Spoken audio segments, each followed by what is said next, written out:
Okay. So, of course, we're going to get to, the bets today, obviously, but also want to pick your brain on some of the playoff outcomes and some matchups for this Oh yeah. week. But let's start off with the couple that we do against the spread. So, what do you got? It's kind of a funny week. It's a funny week, but it's a good week. Like I really see this as an opportunity to make some serious money. Like if you wanted to bet heavy, this would be a week that I would recommend betting heavy. And I'm not really a heavy better, but there's some ones that I really like. As usual, I like the money line bets better because I always like the money line better at these ones. But there are some against the spread that I like. I like the Bengals minus two and a half against the Steelers. Really, really good chance that the Ravens are going to beat the Browns earlier that same day tomorrow on Saturday. And when that happens, that means the Ravens clinch the division. And the Steelers have a little bit to play for, I guess. They're either going to be the 5 or the 6 seed, depending on that game. But the Bengals have everything to play for. They'll still have a chance at the playoffs. And I think, quite frankly, the Bengals are a better team. The Steelers are reeling. So I like the Bengals minus 2.5. I like the Vikings plus 3. I think the Vikings honestly win that game is really the truth of it.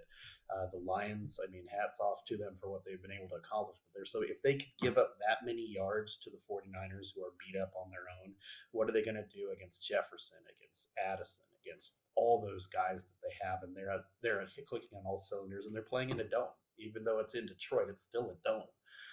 The Viking defense is competent. They're not going to stop the Lions, but they have enough to be able to slow them down, and they'll stop them on a few drives.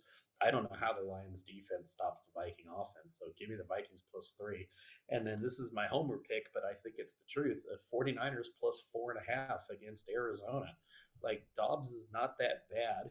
He's going to be playing for a job. I love situations where guys are playing for a job. Niners are going to be completely carefree. They can care less if they win or lose. Arizona's at home, yeah, but that's not much of a home field advantage, and they have nothing to play for either. So it's not like one team has a lot to play for. And even with all the injuries, I mean, and there's a million of them, trust me, as a 49er fan, there's a billion injuries. They still have more talent than Arizona is really the truth of it. So if you're giving me 4.5 points, give me the Niners on that situation. So those are my 3 for the week. I had two of the same. So we had the Bengals one. I had same as you, same with the Vikings. Before we get to my third one, though, I want to move back to the Bengals one. So the first game is Browns Ravens, right? Or no, it's Bengals Steelers playing first. No. It's the Ravens and Browns first. That's why it's most important. If it was the Bengal game first, then I'd be like, "Ooh, I'm not so sure." Let me just make absolutely sure I got ESPN in front of me. Yeah, because that's what I had. Because what I was looking at is Baltimore, Cleveland. Yeah, so the first game. Baltimore. I mean, they're like they're minus 20. They're plus 20. No. Yeah. So exactly. I can They're easily not see losing to Cleveland. yeah, they're going to cruise past Cleveland, and then Steelers not going to have anything to play for. They might pull out some starters to rest. Bengals have everything to play for because they're technically still alive. And so they're flat out better, in my opinion. Like if you put Cincinnati against the Steelers, just in general, I think the Bengals are clicking on all cylinders, and the Steelers are falling apart. Mm-hmm. So I think there's a lot of reasons to bet the Bengals here. Mm-hmm. And for the Bengals, they're the first game that plays in this kind of weird scenario on who determines that 7 seed. What do you think the chance is that Kansas City upsets the Broncos and the Jets beat Miami and the Bengals get in with the 7 seed? So the Miami one I can see. Miami is putting it together with tape and bubblegum. They look awful. I don't even understand how they're winning some of these games they've won. So I can certainly see the Jets winning that game. The other one, no. The Broncos are going to beat Kansas City. The Broncos, like we were talking about before, the Broncos could beat Kansas City legitimately without any of Kansas City's good players and them just clearly taking a dive on this one. I don't see how the Broncos blow this. I mean, I guess it's possible. They're still the defending champs over and over again. They still have that, fighting spirit, but I don't see it. I think it's real sad for the Bengals because I think that they should be a playoff team. I think I think if the Bills saw the Bengals as their first round opponent, it would be their worst nightmare. But I don't think it's going to happen. I think the Broncos get in, and I think the Bills just beat the holy hell out of them. Mm-hmm. And that's actually what my third pick against the spread is. I was looking at a couple of them, and I had the same opinion as you did on that game, the Broncos-Chiefs. And but then as I was looking for it and I was kind of putting some pieces together, I'm actually going to go with the Chiefs plus 10.5. It makes sense. I hate betting games where it doesn't matter for one team. Like Mm, they're part of my money line for sure. The Broncos winning that game on my money line bets is pretty close to a surefire thing for me. But against the spread, it's who knows. The Broncos just have to win. The Chiefs, where are they playing at? Let me look here. The Chiefs are playing. They're playing in Denver. That helps your spread, that's for sure. But it helps your spread for Denver. Like the Chiefs in a one-score game, even Mahomes has gone, that would scare the hell out of me, basically. So mhm. I think if Denver wins, unfortunately, I think it's by more than 10 if that's the situation. I think if it's a 5-point game going into the fourth quarter, I'd be scared out of my mind if I'm a Bronco fan. Here's what I was thinking about though, because who exactly are the Chiefs going to rest? Obviously, they're resting Mahomes, Kelsey, Chris Jones, uh, probably their top guys on defense. But as much as I am not a big Carson Wentz fan, he did this last year when he was with the Rams, and he stepped in and he had a hell of a game. He's not the worst backup quarterback you can have, and he is think auditioning about for potentially another team to pick him up. And think about who the Chiefs' backups are. A lot of the Chiefs' backups have played this year. The Chiefs have had a lot of injuries. They just haven't had the major. They haven't had the Mahomes injury. They haven't had the Kelsey injury. But they've had it at running back. They've had it at corner. They've had Chris Jones out. They've had a lot of injuries. So the guys that are coming in have played during the season. It's not like these are just raw guys that are green. These guys have played all year. And they hate the Broncos. If they got to eliminate the Broncos, they'd laugh their ass off about it. They'd think it's hilarious. Except for, again, though, the conspiracy theory in me, I don't think they want to see the Bengals either. I mean, who's the one guy who has beaten Mahomes? It's Burrow. They don't want to see the Bengals in there either. I think that they'd play it straight up. I could see a world where it's a close game, but I can also see a world where the Broncos blow them out because the Chiefs airmail it in. That's the thing about betting on a team that just doesn't care. That's the only reason I picked the 49er game was because both teams don't care. The Arizona doesn't matter, and the Niners don't matter. So they'll probably just let it all hang out, run a bunch of reverse plays and throws, and go for it on fourth down a ton and just have fun. But the Niners have more talent than Arizona does. In this game, it's not like the Chiefs don't have talent. You know they're going to be coached up really well, and they do have some motivation to ruin the Broncos' season. So against money line, yeah. Against the spread, I can see why you're going Chiefs plus 10.5. I get it. You actually brought up a good point I didn't even think about is Kansas City also incentivized to lose this game because allowing Joe Burrow a chance into the playoffs is the least likely situation because they would be coming in at the 7th seed. They would go and play Buffalo. If they were able to upset Buffalo, then the next matchup and the Chiefs' first matchup after the bye would be Joe the Burrow. Bengals. That's right. And that'd be a nightmare. I very much think that they'd rather play the Broncos than they would the Bengals. Now, obviously, they're all, of course, not supposed to be thinking like that, but it's in the back of their mind somewhere. Hmm. And let's look at the other game that we both had too. The Vikings and the Lions, easily going to be the best game this weekend.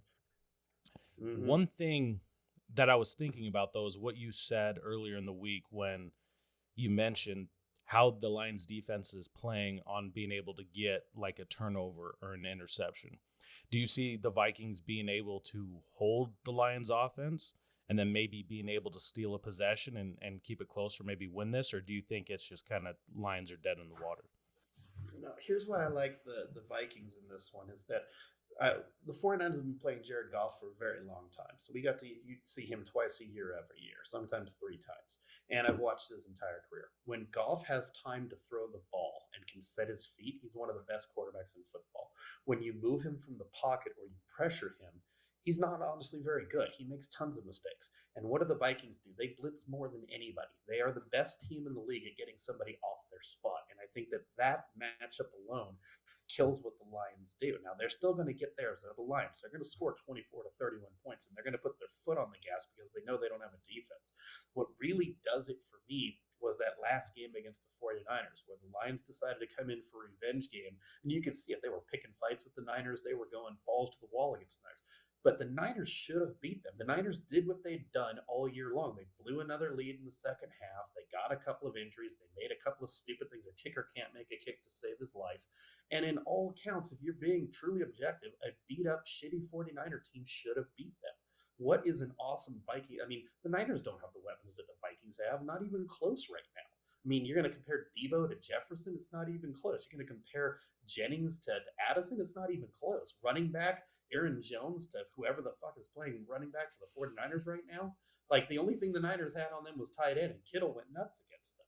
So if you're throwing all these guys up at high cylinder, and again, it's a road game. That part sucks for the Vikings, but it's a road game in a dome, which is what they're used to.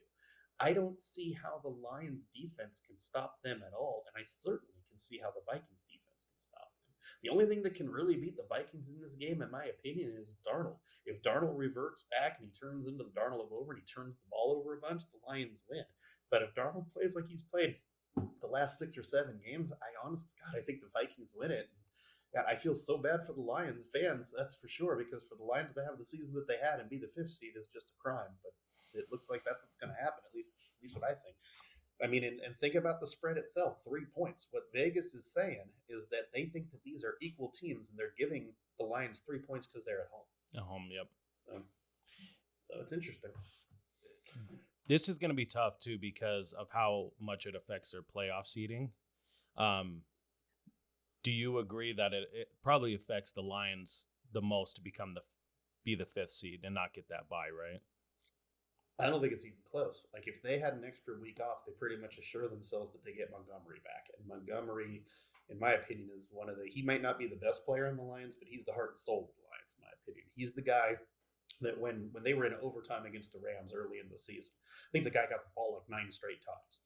Like when it shits on the line and they need to win the game, Montgomery's the guy who gets the ball. That's for sure. You can see it in the Niner game when they were playing. Gibbs made that wonderful, amazing play at the end of the time. But when they really needed a play, you could tell by their body language. They weren't exactly sure who to go to. When Montgomery's in the game, that's who they go to. So if they got healthy and got some of these players back, but especially Montgomery, it would change things. So they need the bye worse than anything. Do you think the Lions make it out of that first round if they get that 5th seed? I think I had the seedings pulled up and all the potential. Tampa. It will be Tampa, huh? Well, most likely it could be Tampa, because now that I think about it, if the Rams do lose that game, and they've already pulled Stafford for it, they're going with Jimmy. If the Rams lose and Tampa should win, I think that makes the Rams the 4th seed. Now, do I think Tampa could beat the Lions? Maybe. I don't think they would, but I think they could. But I definitely think the Lions would beat the holy hell out of the Rams. The Rams have the third seed locked in, so the 4th seed is going to be the winner of the NFC Is it South. Completely though? I think I just got a graphic that said not. I could be wrong based on what I'm looking at. I have okay. I thought I saw something today. Oh, here we go. I got it right here. No, the Rams could slide to the 4 if Tampa Bay wins and the Rams lose. Tampa Bay is the 3 according to this thing. Now, this is only if this thing is right, of course. That's tough, too, because what I've been seeing, am I wrong that Jimmy Garoppolo is going to be starting for the Rams? That's the thing. Jimmy's starting for the Rams. The Rams have already thrown in the towel. The Rams don't care. The Rams would rather get into the playoffs with a healthy Stafford, which is smart. Mm-hmm. And I mean, seriously, if you're playing against Minnesota or Detroit, I mean, what's the difference at this point? Basically, if you're the 3 seed, you get Washington or Green Bay. So I mean, it's risky, is the truth of it. I'd rather be the 3 than the 4. That's for damn sure, because I think that whoever it is, whether it's Minnesota or Detroit, is going to be favored over you. That's for sure. And if you're playing against Washington or Green Bay, I think you're the favorite if you're the home team. So it's an interesting decision by the Rams. It tells me Stafford's more beat up than they're letting on. That's for sure. And that he needs that week, because I think that if he wasn't that beat up, I think Stafford plays. So that tells me a lot about the Rams going into the playoffs too. Mm-hmm. And if everything goes like we're kind of suggesting, do you say Minnesota is almost a lock to go to the NFC Championship game if they get that bye? Far from. Minnesota's still Minnesota. Minnesota has holes. Minnesota is very much like the Chiefs. Every game it's coming up to a last-second thing, and Minnesota's coming out ahead. Minnesota's not going out there killing everybody. That's for sure. I mean, even bad teams they're not killing. So Minnesota gets the bye week. That's fantastic. But let's say all the favorites win. Let's say the Eagles win the 2. Let's say the Bucks get the 3. The Bucks win 3, and let's say the Lions win the 4-5 game. Like all the favorites win basically. That means the Vikings are playing the Lions again. And who knows if they're beating the Lions? The Lions could easily beat the Vikings. And then the Eagles are most likely going to beat Tampa Bay. You got your nightmare scenario. You got to play them again. But I think you still beat them. I think you're better than Tampa Bay. That means that you basically are going to get the Lions and the Vikings who have played each other 3 times now in that scenario. 1, you're going to Minnesota, or 2, they're coming to you basically. But I don't think the Vikings trip is easy. I think it's pretty much a lock and guaranteed unless somehow Washington or Green Bay upsets the team they're playing against. Really good shot. Now, the nightmare scenario for your Eagle fans over there is let's say that let's say that Washington is the 6 and they play against Tampa and they beat them. And then that sends the Lions over to you. And then Washington goes over and plays the Vikings. Now you've got to beat the Lions and you got to beat the Vikings. So the playoffs are always fun like that. I've been spending some time kind of looking at all these matchups and seeing, being an Eagles fan, which one I would like the most. I'm curious to see, because that 6 and 7 seed is still, up to be determined on these games, whether it's Washington or Green Bay at the 6 and 7. What route do you think, if you were Green Bay, would you rather go and play the Eagles first round, or would you rather be that 6? And would you play? That's obviously want to be the 6. Nobody wants a piece of the Eagles, that's for sure. But from where you guys, I just want to hear you say it. Yeah, I know that made you happy. But I'll make you unhappy, though. If there's one team that the Eagles don't want to see, it's the Redskins, because they know how to beat you. And they've showed it. They almost beat you the first time, and then they did beat you the second time. Now, granted, you were beating them pretty well, and then your quarterback got hurt, so that's all fair. But at the same time, division rivals know each other very well. Again, I think you'll beat Washington for sure, but I don't want to bet against Jalen Daniels. That guy's an absolute beast. That's for sure. The last thing, I'd much rather see Jordan Love than see Jaden Daniels. There's no doubt about that. Did the Packers have a better team? Yeah. Did the Redskins have a better quarterback? Oh, hell yeah. Yeah, that's for sure. I'd make the argument that if not right now, I'm not talking about if it was every team in the playoffs right now, all 7 of them, for the future, I think every single team would want Jaden Daniels as their first pick. But I'd make the argument now that Jaden Daniels is better than the majority of the quarterbacks in the playoffs right this second, let alone in the future. That's not a guy you want to mess with. He's really good. I was thinking about that, because at first I was thinking, okay, I would rather the Eagles play Washington. But the one thing that I am happy about is because things can get kind of weird with the division games, like you mentioned.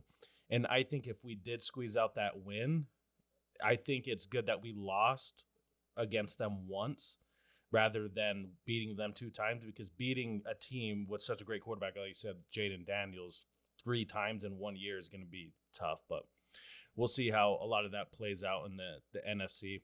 We didn't touch too much on your game. Why do you feel so confident about the Niners plus 4.5? It's not as much about confident, because like the Niners could be winning it by 21 points at halftime and still blow the game at this point. The Niners are complete fuck-ups, and that's just who they are right now. But at the same time, Arizona is on a downward trajectory. They could do better. If they lose a game, they get a better draft pick. Mm-hmm. There's nothing on their team that really scares you, is really the truth. I mean, Connor's beat up. Connor is their entire team, and if Connor ain't going, the rest of them aren't. McBride is a good ball player for sure, and Harrison's a promising rookie. But Arizona's defense is Swiss cheese. They're just not a very good football team, is really the truth of it. So if you give me a Niners team and like half of their players are playing, that's still more talent than what's on Arizona, in my opinion. And again, you have a quarterback on the Niners side that's extremely motivated. They got it, and I think he's a good quarterback, quite frankly. I think he's been handed a really bad hand. I think everywhere he's gone, he's proven that the guy can play. I think if you put him up with some talented players around him, he's going to do really well. I think he's going to play really well against Arizona. If you're giving me 4.5 points against a bad Arizona team, I mean, like that as a Niner fan, I hope they lose. We get a better draft pick, is really the truth of it. It's just, if you're going to give me 4.5 points, I could see the Niners losing on a last-second field goal, but that means I win the bet. So I just can't believe Arizona is the favorite by that many points, but we'll see. And So say you guys do beat Arizona, that would put them in last place, correct? And you in the third Nope, place in the we are division. still in last place. Our You guys are division locked record in. is so bad, we're locked into last place. So we still keep. That's why they already popped out that division, that all that stuff about who we're playing next year, because it's already locked in that we're in fourth place. That's why all that stuff came out during the week. Okay. With that being said, too, I like that pick a lot then. Because I mean, this is not really a draft where I think, yeah, you do get a better draft pick, but I've been looking and following college a little bit more, and I don't think it makes a huge difference. So, I think actually that'd be a promising note for your team, and with how they played last week, yeah, I could definitely see him coming out with covering 4.5, or even just beating them outright. That's what I mean. Is that I can see a world where they beat them outright, and if you're going to give me 4.5, I'm like, well, shit, I'll take that one. Mm-hmm. So, and hope to God we draft a freaking tackle this time. My God, do we need a tackle? Not likely. Holy shit. Most likely it'll be a defensive tackle who sucks like always because John Lynch can't draft in the first round to save his life. But every first round pick except for a couple is drizzling shits with that guy. But fourth through seventh, if you're a 4th through 7th round pick, you're going to the Hall of Fame from him. But if you're picked in the first 3 rounds, you're going to be the shits. He's pretty damn good with those late round picks. Mm-hmm. And what I know you kind of lean towards the money line, and you've had money line parlays. Do you have anything good that you like this week lined up? Well, we've been doing the show for 3 weeks, and I'm 2 for 2 on our money line parlays. So I'm going to brag about that real quick. I haven't missed a money line one yet, and I'd be shocked if I lost this one. This time I have a 4-team one that I think is pretty much an absolute lock. I like Bucks over Saints. I like Ravens over Browns. I like Broncos over Chiefs, and I like Packers over Bears. That alone between the 4 of you basically gets you an even money bet. I don't know a world where the Bears beat the Packers, especially since it matters to the Packers. They don't want to be that 7th seed and play against the Eagles. I'm sure of it. The Broncos are going to beat the Chiefs like we talked about before. The Ravens are going to just steamroll the Browns, and I don't see a world where the starting Saints can't beat the Bucks, let alone the backups. These guys have got going. The Saints are an absolute joke right now. The Bucks are hitting on all cylinders. Like, there is some money to be made this week, that's for sure. I've got we won't put it on the graphic, but I've got a super money line that, honest to God, can hit and make you quite a ton. Basically, it pays something like 13-1. I got Ravens, Bengals, Falcons. Falcons are playing that's called Carolina Panthers. Yeah, the Panthers are done. Packers, Bucks, Broncos, Chargers are playing the Raiders, and the Chargers care still for seeding. And the last one is the Vikings. Now, there's a strategy to this. The Vikings game is the night game on Sunday night. So if you bet an 8-team parlay on the money line on the MGM app, if all 7 of them happen to hit, there'll be a way to buy out of that loan early. So what that means basically is you put $50 on this money line, and it pays out, and it would pay you like $700.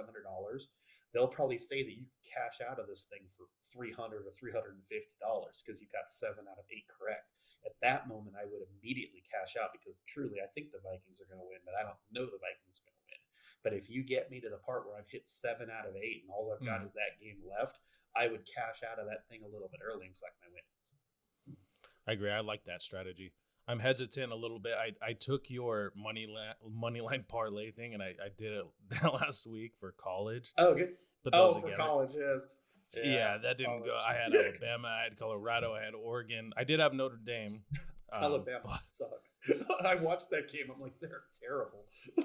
well, that's why with some of the bets, I should have thought better about it because it's like the bowl season. There's players not playing. It's much like with some of these games, not factoring in that some starters aren't going to be playing. So that's kind of what I left out on that. And I'm interesting. So you're placing, you have this one place, the super money line, and that's your strategy? I have the super money line. I have my regular money line. I bet more on the regular one because I don't believe it. I think that was 4 a lock. I did a smart thing last week too. I thought it was very much of a lock that the Lions were going to beat the 49ers on Monday Night Football, which thank goodness they did. They definitely had some nervous moments during that game, but they did. So I have a lot of the bets already linked in with already a victory because I have the Lions as part of my parlay too that I've already won going in. So I've got a little bit of advantage going forward with it. So I have a lot of like 5-team parlays that only need to hit 4 of them right now. So that ended up working out pretty well too. I like it. And last week you had quite a long list of player props. You got anything good this week? Yes, so we did pretty good. I got 5 out of 7 last week, so I'll take that any single time. We were on the same wavelength on this one. We both texted each other, and we weren't even talking about it before. I love the guys that are playing for their bonuses. This is the week where if they get a certain amount, then they get their bonuses. We both talked about this. Mike Evans needs 85 receiving yards to get a $3 million bonus. And I don't care who you are, $3 million matters. And it's a situation where the Bucks need to win. There's also another little bonus that goes for Baker Mayfield. If he stays in the top 10 for yards per attempt, then he gets a bonus as well. It's not a huge one like the other one. I think he gets like another $750,000, and he currently ranks 8th in it. So not only should he be throwing it to Evans just in general, just to win the game, but he should be throwing it long and often so that they can both get their bonuses. So I'm definitely the amount is 98.5, at least it was today for Mike Evans. I think Mike Evans goes for like 150. Like they're going to kill the Saints. It's going to be an absolute destruction.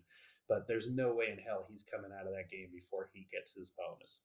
And I don't think that he's coming out of the game with them needing to win to get the division. It's not like he's going to throw in at 90 yards. He's going to be like, okay, I'm done for the day. Like they're going to keep throwing the ball because they need to. The other one is Sutton over for Denver. Now there's no, as we're recording this, as of right now, I don't have any yards line for him. Did you say you had one though? Yes. So mine was a little bit different. I know we looked on, we used different apps for the most part. I had a hard time finding a lot of these player props. Mike Evans on mine was 100.5 for the over under on the yards. And then I actually had Cortland Sutton. So his incentive is 82 yards and his over under is only 72.5 yards. Yeah, so see, if that's the case, that's a no-brainer then. He's going over 82 yards. And that's what I really liked was the fact that that was one of the only ones where I could find like Mike Evans, his incentive was, 80 yards, but the over under is a little bit higher than that. So, I mean, there could be a weird scenario where I don't think it's going to happen, but he gets 90, he gets his incentives, they pull him, they're clearly winning the game. But with Cortland Sutton, they're going to go for that incentive, and that's going to put him well over. And I was reading too that he also in 4 games this year has passed that 82-yard threshold. So that's my most solid one. I got a one that's a fun one. That's a pretty solid one. It's called Murray for Arizona. I'm drawing a blank on his first name. Sorry. Kyler Murray. Kyler, thank you. I don't want to say what I actually call him all the time. So Kyler Murray needs 75 rushing yards and a rushing touchdown to get a $750,000 bonus. His over-under on his rushing yards is 28.5.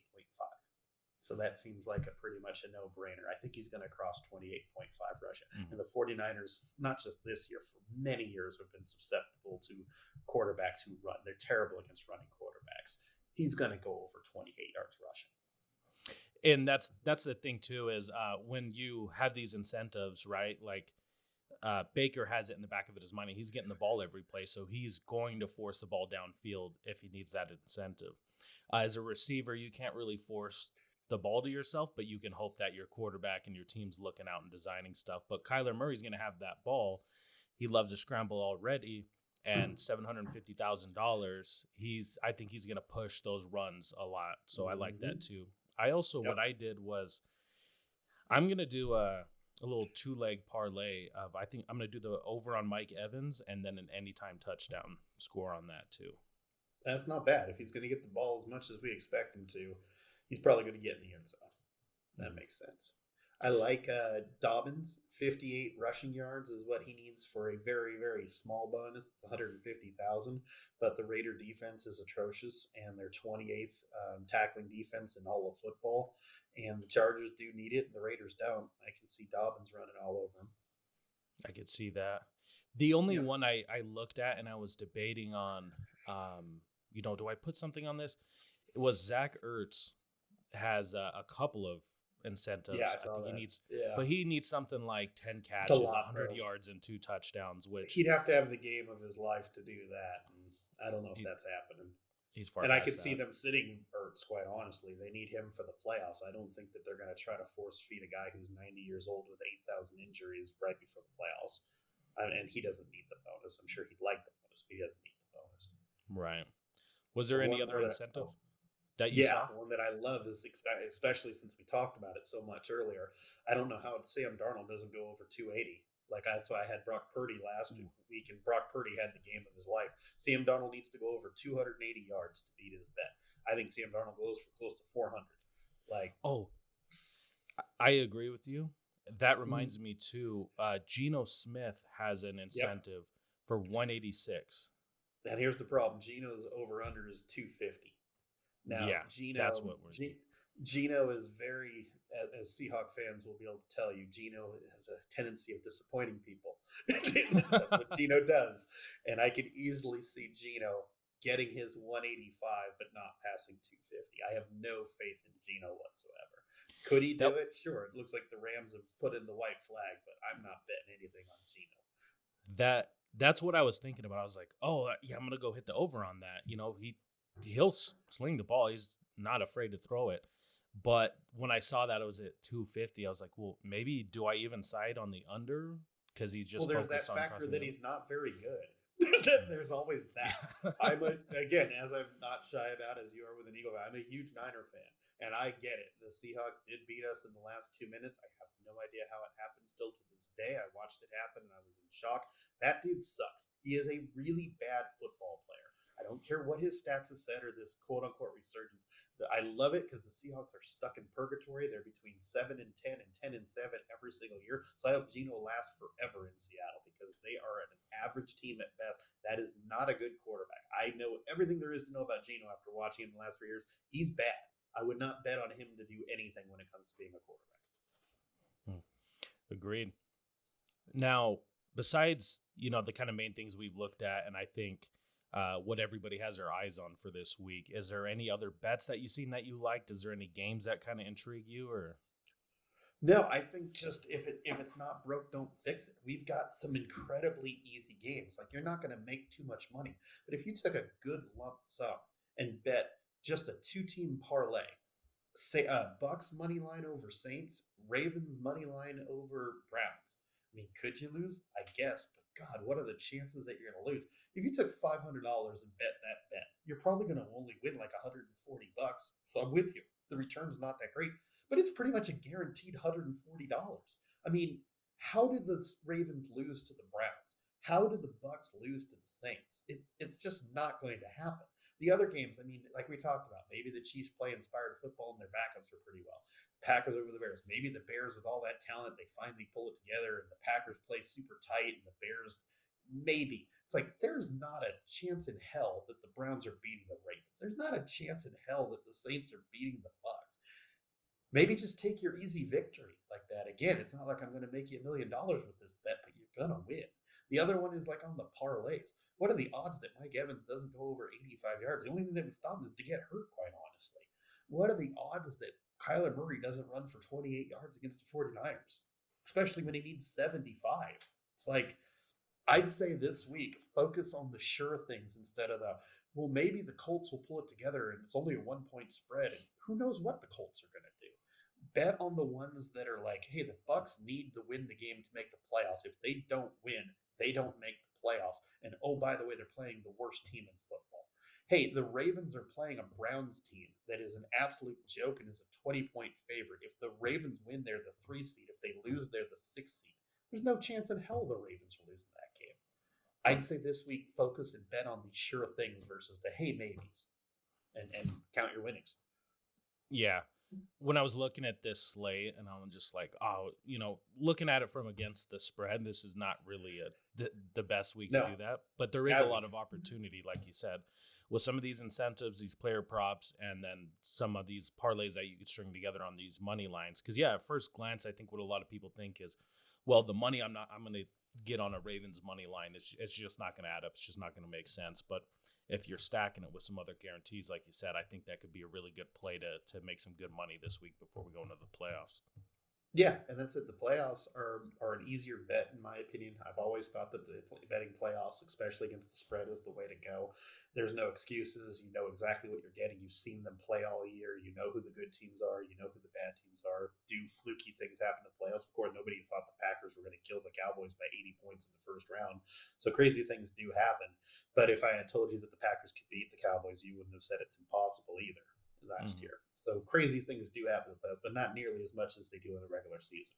Week 14 in some random game, like I mean, what who the Bills almost lose to? That's a horrible football team in like week 13 or week I 14. think it was the Like Patriots. They only won I by think it like was the 3 Patriots. points. Yeah. Yeah, something like that. Crazy stuff like that happens in the regular season where it's just like one team shows up and they're just gangbusters and the other team just doesn't show up. You don't see that in the playoffs. Everybody shows up in the playoffs for the most part, barring weird things every once in a Mm. while. So you know what you're betting in the playoffs is the good news. But a week like this, where you can't get it in the spread, you can get it in the guarantees. So I'd say stock up, bet a lot of really safe bets this week, and then turn your bets in for the playoffs. Awesome. I'm excited. I'm looking forward to it. You've been on quite a streak, so I'm going to be I know we tailing got a to lot keep of this going. your Yeah, we bets. got to keep this going. So awesome. Well, I look forward to this weekend again, and thank you, Jason. Thank you. I appreciate it. It's always fun. Talk to you soon.